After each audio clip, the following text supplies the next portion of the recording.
सड़कों का मौके पर निर्माण अब आसान होगा। पट्टेशुदा भूखंड का लैंड यूज आसान होगा। सड़कों पर मिश्रित भू उपयोग हो सकेगा। ऐसे कई मामलों में राज्य सरकार ने प्रक्रिया को आसान बनाते हुए निस्तारण में आ रही बाधाओं को दूर किया है। ये पूरा मामला क्या है, ये रिपोर्ट देखिए।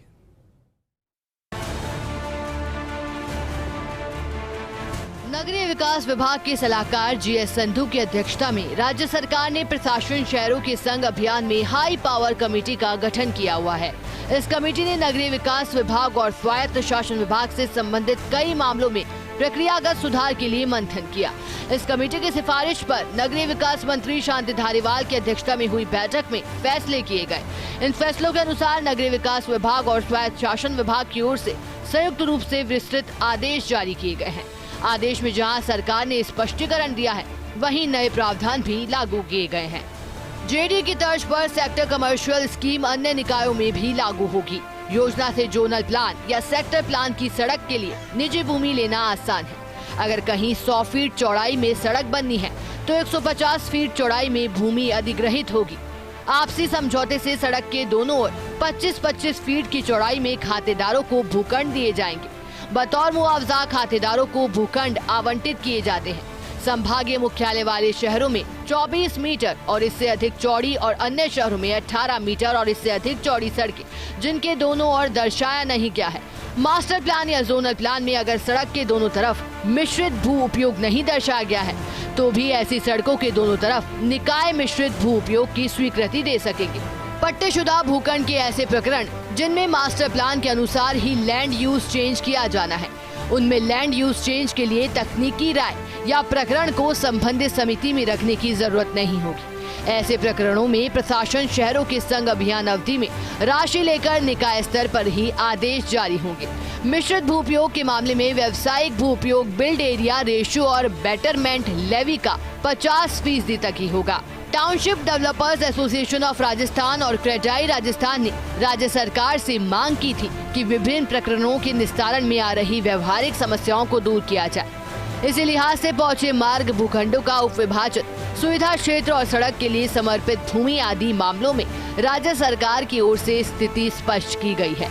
अगर एकल भूखंड पर प्लॉटेड डेवलपमेंट के लिए लेआउट प्लान स्वीकृति का निकाय को आवेदन किया जाता है तो पूर्व में सुविधा क्षेत्र और सड़क के लिए छोड़ी भूमि की गणना योजना क्षेत्रफल और सुविधा क्षेत्र में होगी। बड़ी ग्रुप हाउसिंग स्कीम की भूमि का छोटी ग्रुप हाउसिंग स्कीम के लिए उप विभाजन किया जाता है तो उप विभाजित किए गए भूखंड का न्यूनतम क्षेत्रफल 750 वर्ग मीटर होगा। कहीं लागू जोनल प्लान में 60 फीट तक की सड़कें निर्धारित है तो उस क्षेत्र में भू रूपांतरण के लिए जरूरी पहुंच मार्ग की चौड़ाई 60 फीट ही मानी जाएगी। किसी टाउनशिप स्कीम के पहुंच मार्ग में अगर कोई सरकारी भूमि आती है तो निकाय विकासकर्ता से कृषि भूमि की डीएलसी दर या कृषि भूमि की डीएलसी दर दोनों में से जो अधिक है वह दर ली जाती है। इन मामलों में सड़क का निर्माण विकासकर्ता अपने खर्चे से करेगा। चिकित्सा संस्थानों के विस्तार और स्थापना के लिए दी जाने वाली विभिन्न रियायत और छूटों की अवधि बढ़ाई जाएगी। इन मामलों में छूट के लिए निकायों में आवेदन करने की तिथि 31 मार्च 2024 की जाएगी। साथ ही परियोजना पूरी करने की अवधि दिसंबर 2025 से बढ़ाकर 31 दिसंबर 2027 की जाएगी। शहरों में बड़े नदी नाले, नहर और बरसाती नाले के लिए मास्टर प्लान में ही बफर जोन निर्धारित किए जाते हैं, लेकिन छोटी नदी, नाला, नहर और बरसाती नाले आदि छोटी वाटर बॉडीज के लिए बफर जोन तय करने को लेकर कोई स्पष्ट गाइडलाइन नहीं है। इसी के चलते राज्य सरकार की ओर से ऐसे मामलों में बफर जोन तय किए गए हैं।